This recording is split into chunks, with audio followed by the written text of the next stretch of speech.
சிறப்பாக கிட்டத்தட்ட தடா ஃபால்ஸ் மாதிரியே இருக்குது. ஏன்னா தண்ணி இருக்கிறதுனால பரவாயில்ல. மழை நாள் டிசம்பர் ஜனவரி பொங்கலுக்குள்ளே வந்தீங்கன்னா ஓரளவு தண்ணி இருக்கும். நல்லா ஜாலியாக குளிச்சுட்டு போகலாம். அது மேலே ட்ரெக்கிங்கில் விருப்பம் இருக்கிறவங்க மேலே நடந்து போகலாம். அது ஒரு 500 மீட்டர்கிட்ட அப்படி போய் அப்படி சுற்றி ஒரு யூட்டர்ன் அடித்து போனீங்கன்னா அங்கே ஒரு இடம் ரோடுக்கிட்டே வந்தது. நல்லாயிருக்கு. க்ரௌடே இல்லை பார்த்தீங்களா. மொத்தமே நாங்கள் 4 பேர் தான் இருக்கிறோம்.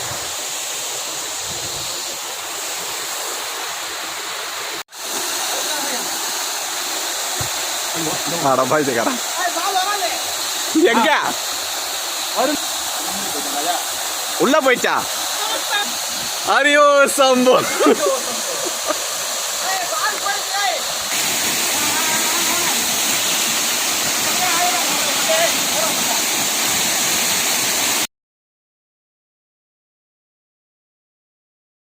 கேப்டன் ஏதோ சொல்லிட்டு இருக்காரு. நாங்க ஒரு குளத்துலயே தேடி நாங்க மட்டும் தான் போய்கிட்டு இருக்கோம். பார்ப்போம், கண்டுபிடிச்சிட்டோம் உங்களுக்கு காமிக்கும்.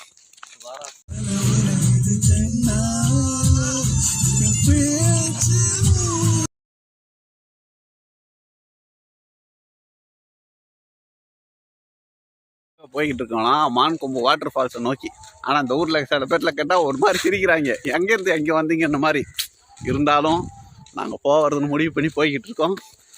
போயிட்டு எப்படி இருக்குன்னு பார்த்து சொல்கிறோம்.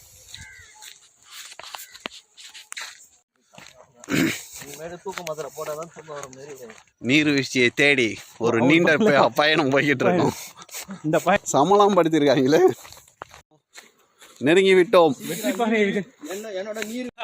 அதோ தெரிகிறது, சத்தம் கேட்குது. எங்களுக்கு கேட்குது, உங்களுக்கு கேட்குதா? நீ பேசுறதானே. அருவியை கண்டுபிடிக்கவில்லை, ஓடை தான் இருக்கிறது. அருவி எங்கே ஊற்றுகிறது என்று கண்டுபிடிப்போம். வாருங்கள், செல்வோம். தடாவுக்கு போய் போய் பார்க்கணும்னு விருப்பப்படுறவங்க, தமிழ்நாட்டை சேர்ந்தவங்க, அதுவும் பர்டிகுலராக கடலூர், விழுப்புரம், திருவண்ணாமலை, கள்ளக்குறிச்சி இதை மாதிரி சேர்ந்தவங்களாம் இங்கேயும் வரலாம். புளியங்கொட்டை அண்டு மான்கொம்பு வாட்டர் ஃபால்ஸு கரெக்டாக இந்த நவம்பர், டிசம்பர், ஜனவரிக்குள்ளே வந்தீங்கன்னா நல்லாயிருக்கும். இறுதியாக வந்து விட்டோம். இதோ மான்கொம்பு நீர்வீழ்ச்சி.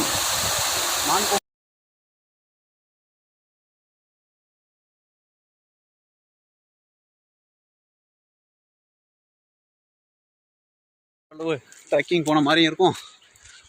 போய் சம்டைம்ஸ் அருவி இருக்கும், நீராடிட்டு வரலாம். ஆனால் அருவினோடனே நீங்கள் மட்டும் குற்றால அருவி மாதிரி வந்துடக்கூடாது.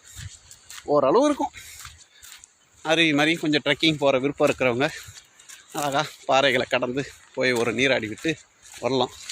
பக்கத்தில் 2-3 இருக்குது. மான்கொம்பு போயிட்டு வந்தோம். இப்போ புளியங்குட்டைக்கிட்ட ஒரு நீர்வீழ்ச்சி இருந்தது, அதையும் போய் பார்த்துட்டு வந்திருக்கோம். வாருங்கள்.